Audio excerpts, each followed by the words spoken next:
Thank you for standing by. At this time, I would like to welcome everyone to the Jack in the Box second quarter 2024 earnings webcast. All lines have been placed on mute to prevent any background noise. After the speaker's remarks, there will be a question and answer session.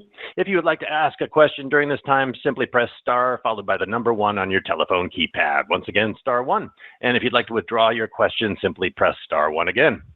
Finally, in the interest of time, we ask that you limit yourself to one question. Thank you.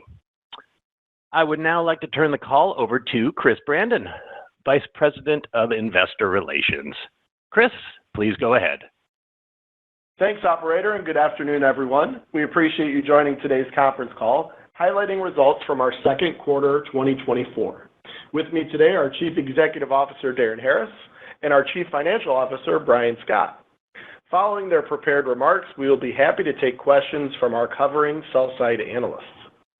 Note that during both our discussion and Q&A, we may refer to certain non-GAAP items.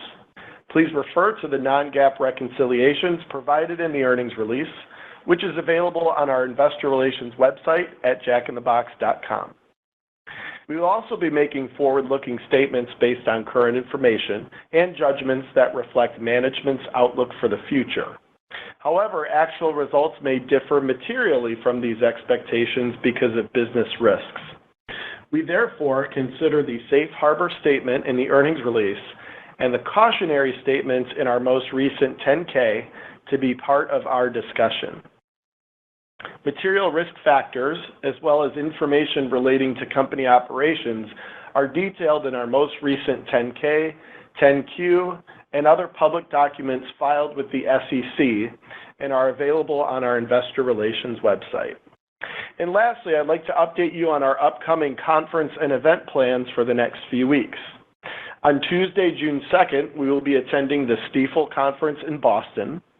On Wednesday, June 3rd, we will be attending both the Baird and Cohen conferences in New York City. On Thursday, June 4th, we will be attending the RBC conference in New York City. And on Tuesday, June 11th, we will participate in the Oppenheimer conference, which will be held virtually. We look forward to seeing many of you at these events. And with that, I would like to turn the call over to our Chief Executive Officer, Darin Harris. Thank you, Chris.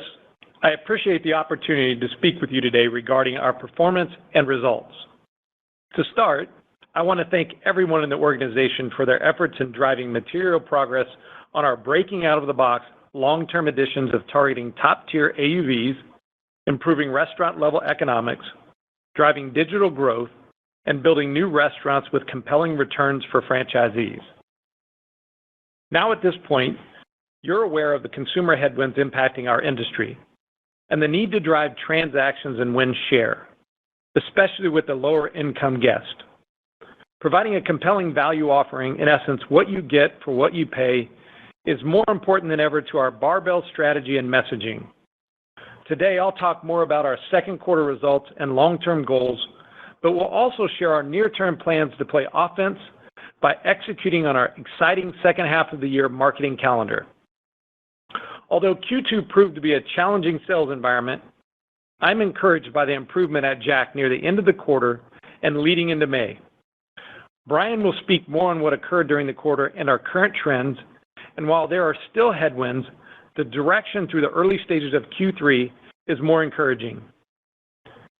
Q2 margins and earnings were better than expected, particularly as we lapped our strongest comp quarter last year for Jack, producing 7% same-store sales growth on a 2-year basis while adapting to the initial effects from AB 1228. Speaking of AB 1228, I'm proud of how our California franchisees joined together with our company leadership teams to execute strategic price increases, implement our margin savings plans, share best practices, and test equipment and technology that can support labor savings in the future. Interestingly, our California restaurants at both brands have performed on par, and in some cases better, than other regions across the country, particularly with our company-owned restaurants. As transaction and mix pressures persisted throughout Q2 for both brands, I want to spend some time on our focus areas for the remainder of the year. Let's start with Jack in the Box. Later this month, we will launch our Munchies Under $4 platform, which will accomplish three things. First, provide a strong value message for our guests. Second, support our hook and build strategy with disciplined pricing on our add-on and upsell favorites to increase attachment. And lastly, support value through digital channels. We are aggressively building direct guest connections via first party, growing the Jack Pack Rewards program, and gaining further data and insights that we can utilize to create personalized marketing strategies for the future. We're examining all marketing channels and promotional windows as an opportunity to drive value to complement our premium offer messages, particularly within digital, where we are generating 13% of sales and growing. We will also deliver opportunities for value across all 5 day parts. And on that note, I'd like to share a few of our upcoming marketing calendar highlights that I'm confident will drive sales during the second half of 2024. In 2 weeks, we will be concentrating on the late night day part where we can continue to win share.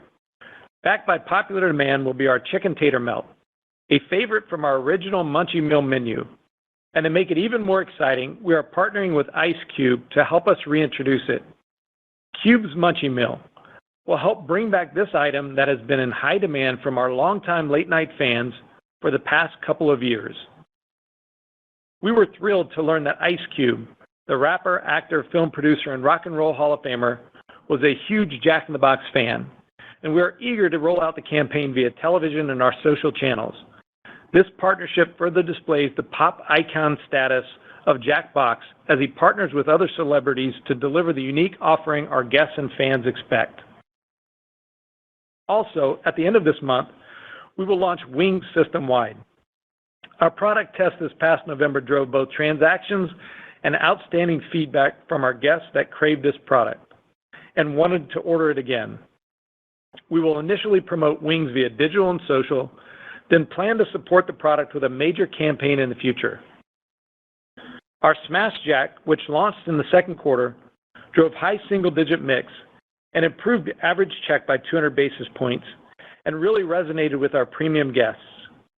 Consumer scores for the product have been outstanding, and in fact, we are looking to further innovate and develop new builds utilizing this differentiated and craveable burger patty.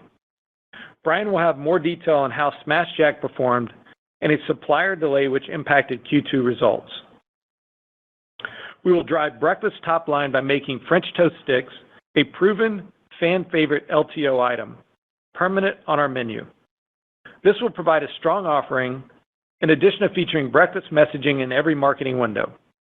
And lastly, in the spirit of continuing to capture culturally relevant moments, we will be partnering with one of Jack's celebrity friends this summer in one of the most anticipated major motion picture events in recent years.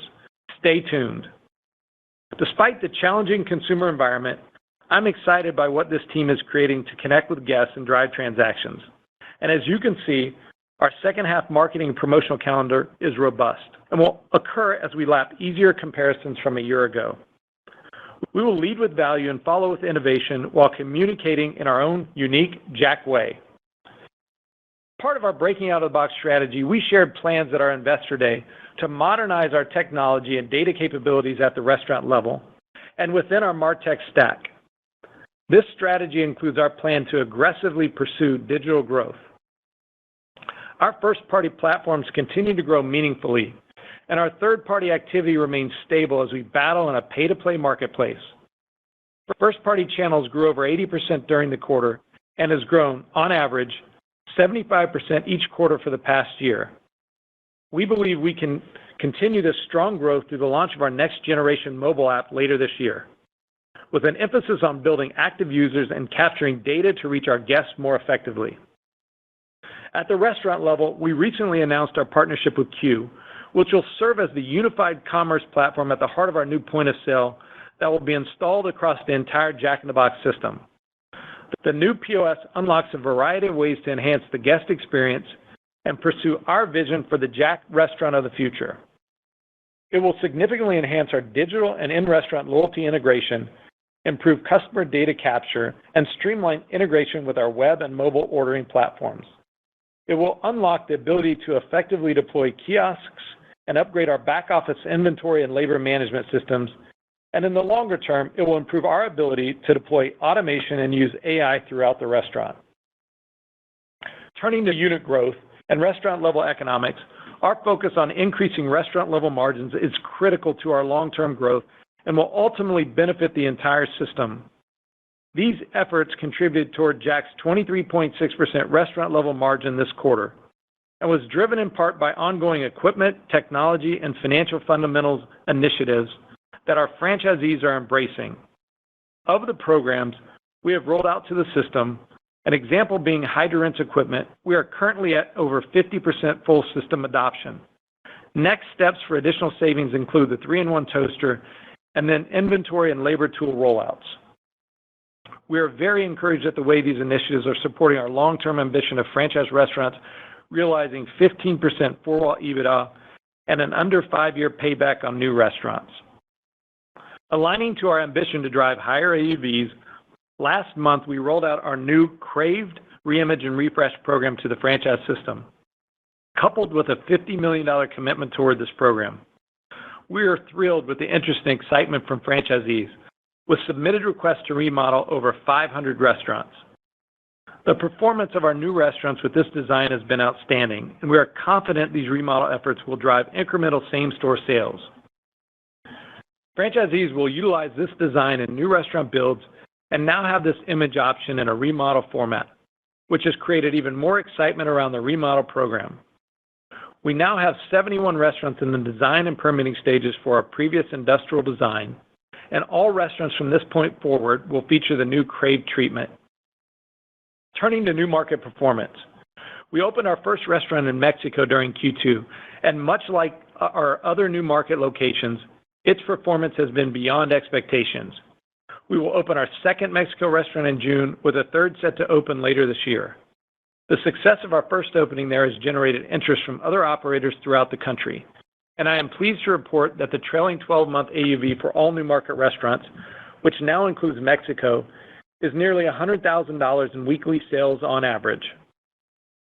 Jack also continues to have success in signing development agreements with new franchisees, particularly in Florida, where we will open our first restaurant in Orlando in early 2025.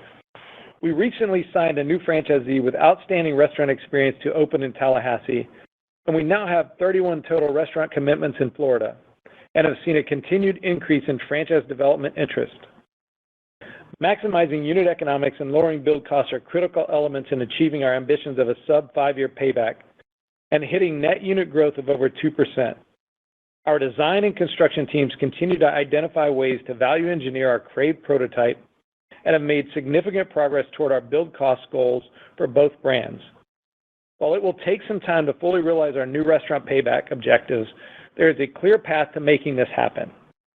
On the development front, there are 88 restaurants in the design, permitting, and construction stage, and we remain on track for both brands to hit our gross openings expectations range for the year. Shifting to Del Taco, I am pleased with Tom and Sarah's efforts to get the team aligned on the right strategy to improve sales and profitability. As an early example, we are encouraged by Del's new menu simplification test. It is showing signs of improving sales, speed of service, and margins. And Del's ability to test kiosks, which are producing increased ticket and lower labor cost benefits, only helps our progress toward it being a future system-wide opportunity for both brands. New restaurants recently opened in Utah, Alabama, Florida, and California continue to perform well, leading to recently signed agreements to expand in Atlanta and Greensboro, North Carolina. In terms of back half 2024 plans, due to our everyday value, we will launch premium innovation that supports our barbell strategy, starting with bringing back the popular birria, including a new burrito, as well as another quality product with the introduction of Al Pastor. In addition, this week, 2 fan favorites will return: nacho cheese after a 12-year hiatus and many fan requests, and funnel cakes. We will couple this with a revised media activation strategy, which will bring heightened awareness to both our campaigns and new brand positioning. We look forward to updating you on the progress of these Del Taco initiatives under our new leadership throughout the remainder of 2024. We have the right team focused on the right things to achieve both our goals and the brand's potential. In closing, I am confident in our ability to navigate industry headwinds in the short term while also ensuring that we remain focused on executing our strategy to achieve our long-term goals. Our strong margin and growth fundamentals are evident and will continue to support our ambition targets. Thank you again, and I'll now turn the call over to Brian. Thank you, Darren, and good afternoon, everyone. I will start by reviewing our two brands individually, followed by details on our consolidated performance and capital allocation. Beginning with Jack in the Box, our second quarter system same-store sales declined 2.5%, consisting of a company-owned comp decrease of 0.6% and franchise comp decrease of 2.6%. Jack experienced a decline in transactions as well as unfavorable mix shift during the quarter, partially offset by an approximately 5% lift in price. The same-store sales decline was clearly impacted by the macro headwinds, but was exacerbated by a delay in our Smashed Jack launch, which I'll describe in a bit more detail. For Smashed, our original plan was to transition from the late December soft launch into a full marketing-supported launch in February. However, two things happened. First, the soft launch was so successful that we ran out of product in about 3 weeks. Second, and even more impactful, was an unexpected supplier issue that temporarily stalled our ability to proceed with our original February launch timing. This delay forced us to push the launch date with full marketing to March 15th, about 4 weeks later than originally planned. While we were able to delay our TV campaign until the supplier issue was resolved, this caused an extended point-of-purchase promotion gap as our window panels had been updated in January to promote Smashed Jack. This delay also meant the temporary loss of the premium component of our familiar barbell marketing approach, forcing us to pivot to a suboptimal value promotion that negatively impacted average check. Based on our sales performance after the Smashed Jack launch, we estimate that the delay caused about 100 basis points drag on our Q2 same-store sales. The supplier issue has been fully resolved, and Smashed Jack has performed very well and consistent with our expectations, including mixing at a high single-digit level, boosting average check by approximately 2%, and providing strength in lapping the very successful Mint Mobile promotion from a year ago. In terms of our recent performance, Jack quarter-to-date same-store sales trends have been running about 1% below prior year, with company-owned restaurants actually comping positive since March, showing the opportunity for our franchisees to reignite growth. As Darren mentioned, we have several upcoming initiatives, along with more favorable comparisons, that give us optimism in regaining system-wide positive sales to the back half of the year. Regarding product categories, notable contributions came from burgers and sides, with the introduction of Smashed Jack driving our burger category, and sides benefiting from increased purchases of Jack Wraps and our famous two-taco offering. Turning to restaurant count, there were 3 restaurant openings and no closures in the quarter. This resulted in a quarter-end restaurant count of 2,195, and we continue to remain on track with our target of opening 25 to 35 restaurants this year with positive net unit growth. Jack restaurant-level margin expanded year-over-year by 220 basis points to 23.6%, driven primarily by lower commodity costs along with price increases. Food and packaging costs as a percentage of company-owned sales declined 250 basis points to 28.8%, primarily due to 0.5% commodity deflation and price increases. Labor as a percentage of company-owned sales remained consistent at 30.6% compared to prior year. Wage inflation in the quarter was 4.6%. Franchise-level margin was $71.7 million, or 40.4% of franchise revenues, compared to $73.9 million, or 41.2% a year ago. The decrease in dollars and margin was mainly driven by the sales decline and resulting decrease in royalty and rent revenue. Turning now to Del Taco, system same-store sales declined 1.4%, consisting of a company-owned comp decrease of 1.8% and franchise comp decrease of 1.1%. The decline in sales is a result of declines in transactions, partially offset by a lift in price. Del Taco restaurant count at quarter end was 595, with 3 openings and no closures during the quarter. Del Taco also remains on track to achieve their target of opening 10 to 15 restaurants this year with positive net new unit growth. Del Taco restaurant-level margin was 16.8% compared to 17.3% in the prior year. The decrease was due to increased labor, utilities, and technology support costs, partially offset by menu price increases and commodity deflation. Food and packaging as a percentage of sales decreased 190 basis points to 25.6%, which was primarily due to price increases and commodity deflation of 1.6%. Labor as a percentage of sales increased 140 basis points to 34.9%, primarily due to wage inflation, which was approximately 4.7% in the quarter. Occupancy and other operating expenses increased 110 basis points to 22.8%, driven primarily by higher utility costs and an increase in technology costs. Franchise level margin was $6.1 million, or 28.9% of franchise revenues, compared to $5.1 million, or 37.3% last year. The increase in dollars was due to refranchising over 100 restaurants over the past year, while the decrease in margin percentage was primarily driven by refranchising efforts and the resulting impact of the pass-through rent and marketing fees. During the quarter, we refranchised 13 Del Taco restaurants with a new franchisee that includes a development agreement for 10 additional restaurants. We also have an agreement in place to refranchise an additional 27 restaurants that is expected to close later in the third quarter.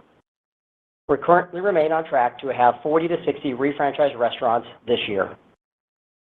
Shifting now to our consolidated results, consolidated SG&A for the second quarter was $37.5 million, or 10.3% of revenues, as compared to $39.4 million, or 10% a year ago. The decline was due primarily to lower incentive-based compensation and lower advertising due to fewer company-owned restaurants, partially offset by higher share-based compensation along with higher legal and technology costs.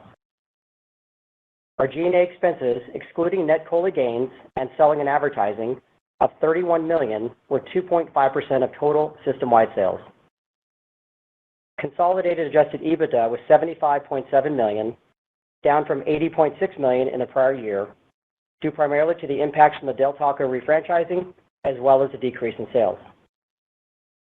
Consolidated GAAP diluted earnings per share was $1.26 compared to $1.27 in the prior year. Operating earnings per share, which includes certain adjustments, was $1.46 for the quarter versus $1.47 in the prior year. The effective tax rate for the second quarter was 26.5%, compared to 34.8% for the same quarter a year ago. The operating EPS tax rate for the second quarter of 2024 was 27.1%. The higher effective tax rate in the prior year was due to the write-off of non-deductible goodwill on refranchising transactions. Cash flows from operations for the quarter were $16.7 million, while capital expenditures were $22.2 million, related primarily to our technology and digital initiatives, as well as constructing new company restaurants and remodeling existing restaurants. During the quarter, we repurchased approximately 200,000 shares of our common stock for $15 million, and now have $210 million remaining under our board-authorized program. On May 10, 2024, the Board of Directors declared a cash dividend of 44 cents per share to be paid on June 25th. As of quarter end, we had available borrowing capacity of $175.5 million under our variable funding notes and credit facility. Our total debt outstanding at quarter end was $1.7 billion, and our net debt to adjusted EBITDA leverage ratio was 5.2 times. And finally, we are providing the following updates to our guidance and underlying assumptions, reflecting the company's current expectations for the fiscal year ending September 29, 2024. Any guidance measures not discussed today remain the same as provided on November 21, 2023. For the fiscal year 2024 company-wide guidance, we are anticipating adjusted EBITDA of $325 to $330 million, operating earnings per share of $6.25 to $6.40, and depreciation and amortization expense of $60 to $62 million. For our Jack in the Box segment, we are expecting same-store sales growth of flat to low single digits and a company-owned restaurant-level margin of 22 to 23%. And for Del Taco, we are anticipating same-store sales growth of flat to low single digits and a franchise-level margin of 27 to 29%. Before we transition to Q&A, I want to take a moment to recognize and thank all of our team members across the organization. Their passion, drive, and dedication are what gives us confidence in our ability to deliver a superior guest experience and achieve our long-term ambitions. And with that, we'd be happy to take some questions. Operator, please feel free to open up the line for Q&A. Thank you. And at this time, I would like to remind everyone, in order to ask a question, press star, then the number one on your telephone keypad. Once again, star one. And again, in the interest of time, we ask that you please limit yourself to one question. Thank you in advance. And we'll pause just a moment to compile the Q&A roster. And it looks like our first question today comes from the line of Brian Bittner with Oppenheimer. Brian, please go ahead. Thanks. Good morning. Thank you for all the details on the call. You mentioned that macro headwinds and pressure on the low-end consumer is impacting same-store sales. And as you diagnose your sales trends, just how vital is incremental success with value to achieving the back half sales guidance, considering you're underwriting a pretty nice acceleration? And are you able to talk at all about what type of price points you're thinking about deploying to compete in this more aggressive value environment that we're going to see for the rest of the year? Thanks. Hey, good morning, Brian. Great question. And here's the way I think about it. I mean, we in the industry are all seeing this kind of pressure from the headwinds of the consumer. We definitely felt it coming into the second quarter. And so we know that value is going to be something we talk about for the rest of the year. We know the competition is doing that, so we will be in that game. And we were preparing for it as we talked about at our Investor Day. So Munchies Under $4 will be a price point. We have different $5 price points, whether it's 2 for $4 on the app or whether we have the $5 Jack Pack. But we will have a strong value message across both brands that speak to the specific needs by the consumer. And as you know, it depends on channel. Depends on the offering. At sometimes our larger fan favorite box at greater than $10 is a value. So it's what you get for what you pay, and we'll have the right price point in the right channel. Thank you. All right, thanks, Brian. And our next question comes from the line of Lauren Silberman with Deutsche Bank. Lauren, please go ahead. Thank you, guys. I wanted to ask just about the quarter-to-date trends. You guys talked about down 1%. Was running smashed at a nice high single-digit mix. Can you unpack what you're seeing quarter-to-date, how you expect that to evolve as we move through the quarter, and in the context of mix particularly running negative and with incremental value, how you're thinking about that trade-off between incremental transactions and the offset in mix? Thank you very much. Hi, Lauren. Jack, what we saw is once we finally were able to get Smash Jack up and running, like we said, we were disappointed that we couldn't start the quarter off as we anticipated. We made a lot of good shifts, but we knew we were going to have trouble to overcome the headwinds. So Smash just performed great. It's mixing at 7.5%, and kind of leveled off a little bit less than that. But it definitely, the full launch improved mix shift and average check by about 200 basis points. We've had a nice upsell with it, and we see that to have future innovation with it. The other thing I would say is that quarter to date, Jack over the last two periods, specifically on the company side, has been positive. And we have continued to improve sales on the company side over those last two periods. Franchisees have also improved, but not positive yet. And as we said, we're as a whole running negative quarter to date. We're really excited about the initiatives to come. We've got a good balance on the barbell strategy between really focusing on breakfast, as we know that's probably where the industry as a whole has faced the most headwinds. So whether it's French toast sticks becoming an everyday item, and then marketing having a breakfast message every marketing window, and then bringing back a product that was where we had some self-inflicted sales issues with taking some products off. We've put back on a couple of the products that we'll start seeing on the menu in Windows 6. And then I get really excited about our late night with Ice Cube, the chicken tater melt, and then the wings that we have launching. And then lastly, two other things that I think the back half calendar, we get this good balance between the Munchies Under $4, but we also get the higher priced Munchie Meal, or we get what we're not going to talk about in detail, but what we have in the fourth quarter with a really nice partnership that I think will get us a lot of media attention. Thank you. Thanks, Lauren. And our next question comes from the line of Nick Setyan with Wedbush Securities. Nick, please go ahead. Thank you. Just a couple of questions. The first one, just a kind of, bigger picture approach to value. Do you think sort of this, under $4 munchie platform is enough, to compete with things like, the $5 national launch of a value menu, by your biggest competitor?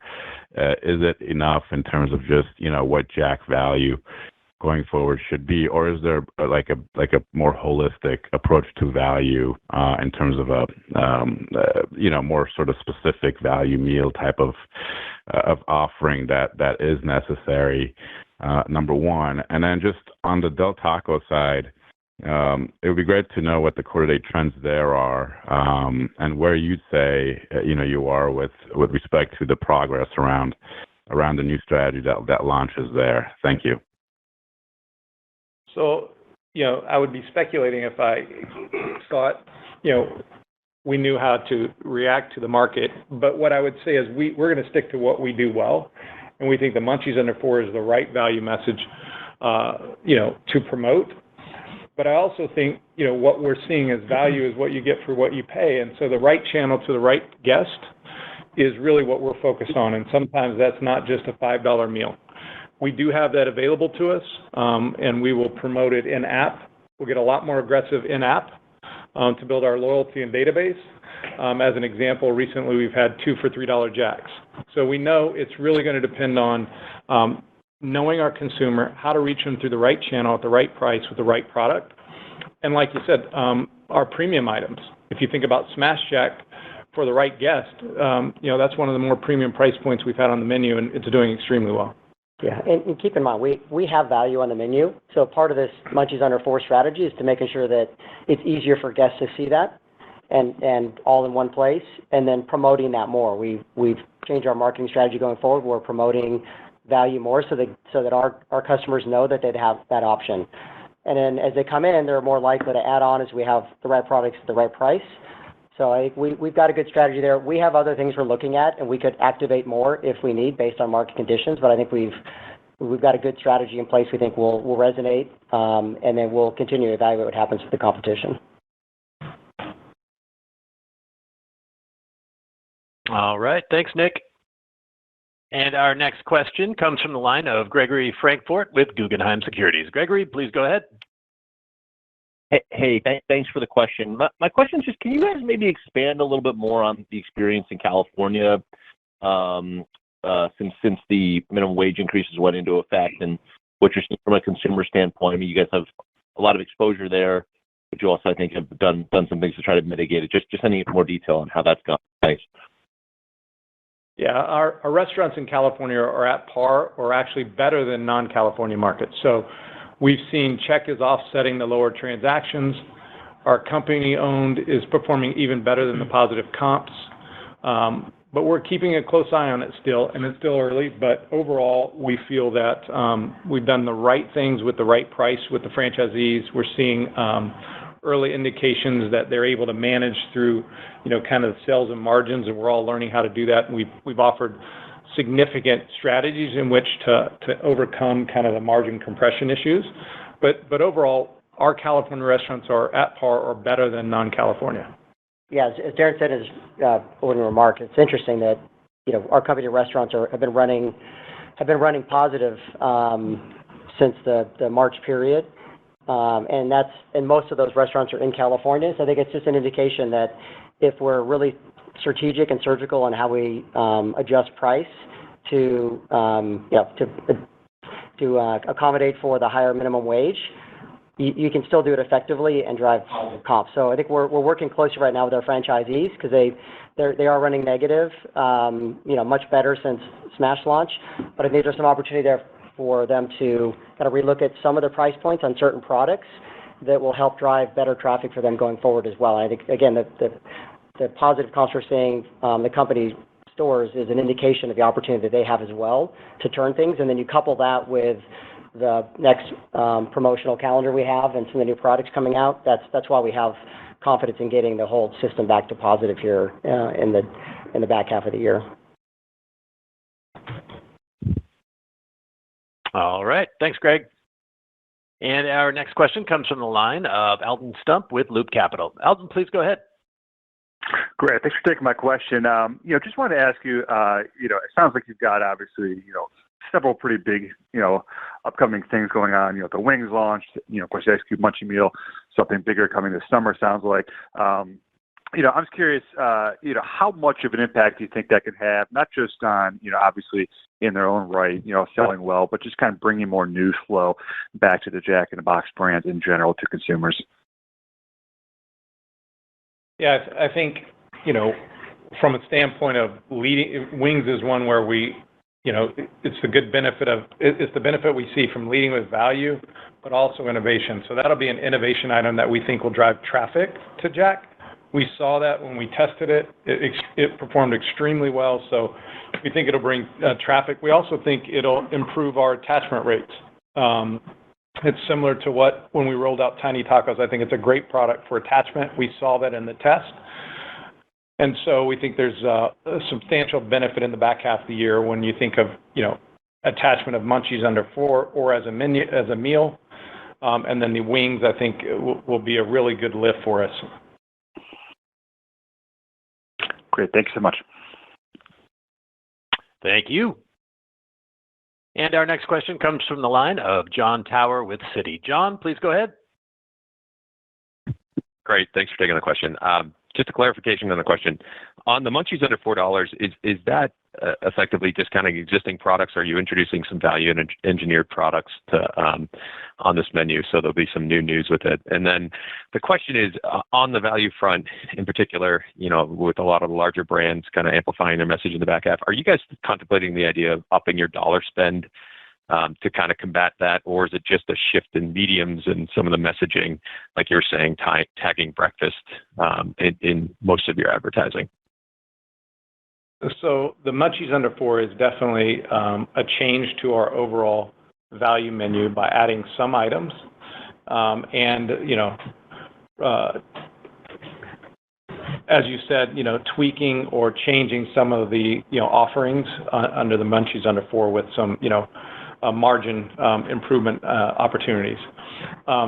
Beyond that, we also, as you mentioned, in the back half of the year, what we've seen is, on third-party delivery, it's a pay-for-play. People are spending a lot more money to buy share. We've done some reallocation of some media dollars that we think will help us in the back part of the year that we think can offset some of what we lost in third-party during Q2. So we think overall we can improve third-party. Our first-party is growing tremendously. It grew over 80% at Jack in quarter two and contributed positively to sales. Now we just need, third party to continue to be positive, and we'll shift some media that we think can buy a share in the back half of the year. The other thing on the Munchies Under $4, we'll have more consistent pricing across the franchise, which then allows us to market that in a more effective way. So I think that's an important part, is just make sure that our customers understand they've got a lot of choices there, and there will be consistency on that pricing across wherever restaurant they go to. I think that's going to resonate well also, and we think it'll drive more attachment as well. Thank you. Thanks, John. Yeah. And our next question comes from the line of Dennis Geiger with UBS. Dennis, please go ahead. Great, thank you. Guys, I appreciate the commentary and the details on development and the pipeline. It sounds like things are progressing nicely, consistent with your expectations. Just curious if you could talk a little bit more about that development trajectory and sort of if there's any latest updates on the development environment, as well as just some of the pressures out there across the industry that you've spoken to, and whether that has any impact on pipeline or getting boxes open, anything along those lines. Thank you. So development pipeline continues to grow, as we mentioned in our comments. We're now at 88 sites in permitting and construction. We've signed more DAs, 93 development agreements for 409 restaurants. So it's always critical that the top of the funnel is being built, and that's what we'll consistently share. So ultimately, that net unit growth of 2% becomes, clearly visible to the street. Our stores are performing extremely well in Mexico, Salt Lake City, and Louisville.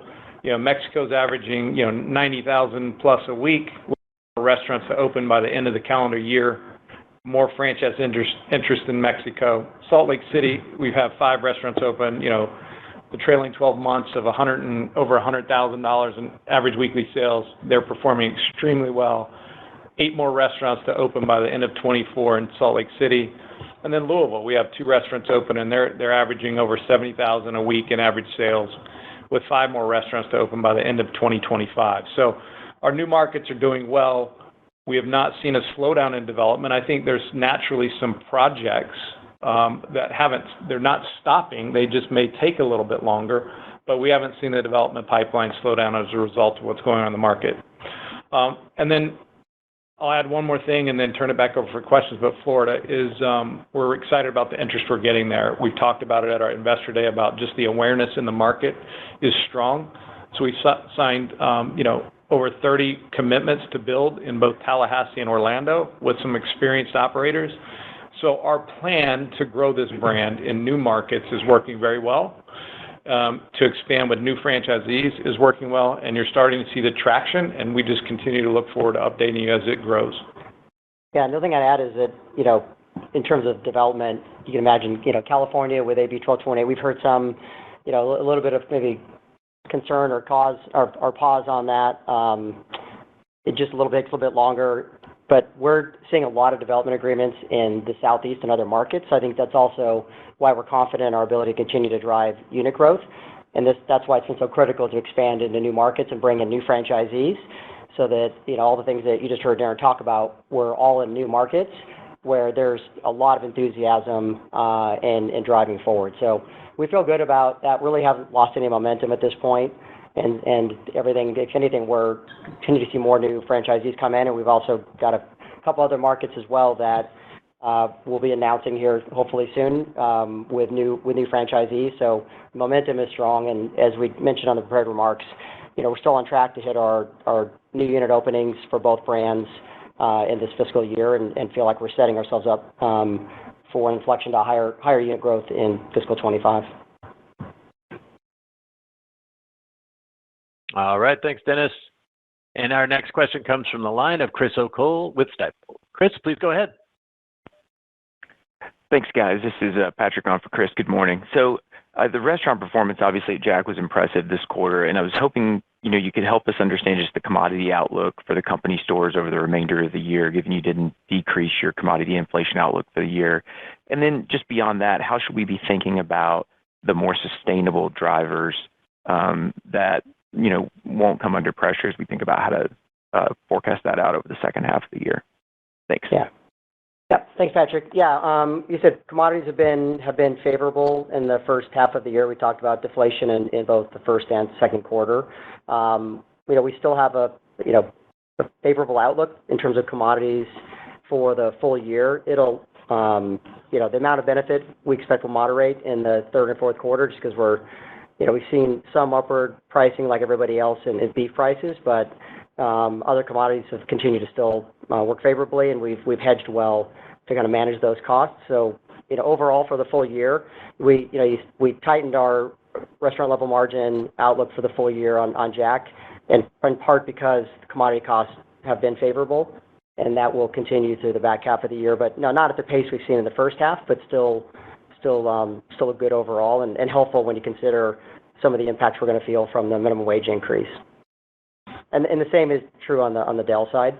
So nice, so commodity deflation, 1.6% in the second quarter. You still expect to have deflation in the back half of the year, but not the same level.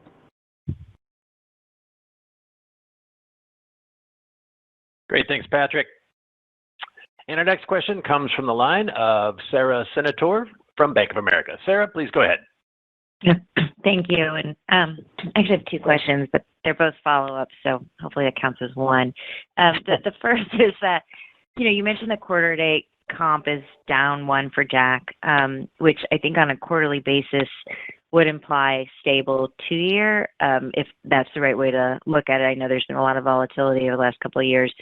Is that the right interpretation in how you're thinking about the comp trajectory going forward, which is, to your point, your compare gets a lot easier in fiscal 4Q, and so just sort of assuming the underlying trends are stable, or is there is it predicated on, improvement given all of the, initiatives you have underway. So that was the first. And then just in terms of Smashed, high single-digit mix, but, the same-store sales obviously negative, so, not entirely incremental. What are you seeing in terms of, existing customers trading up versus bringing in new customers, again, to the extent that you can tell? Thanks. Yeah. So overall, I think you're right. You're seeing our toughest comp was in Q2, and by in the back half of it, we started a comp positive on the company side. So we definitely saw improvement over our toughest comp last year. And so, definitely as you look into Q3, you're right. We're looking about flat on comp, but with growth coming, we think in the back half of the year, as we have less of a lap. And so we think with what we have in the pipeline, along with Smash at a higher ticket, we've got a lot of things working in our to our benefit in the back half of the year. And so as you think about Smash, there was really some unfortunate events that occurred. As you knew, we ran out early because we outperformed. We think that impacted Q2, which is not calculated in the 100 basis. We think overall Smash Jack during the normal promotional window that we had planned, and the lag of 4 weeks cost us about 100 basis points on Q2. Probably even more so if we would have had it for the entire time when we soft launched it and we ran into a lack of availability and sold out of the product. So we know Smash Jack is performing as we expected. It did improve mix shift, and it's a nice upsell. So we think overall check is up about 200 basis points. And so we continue to be very pleased with what Smashed is doing in light of the environment that occurred during quarter two.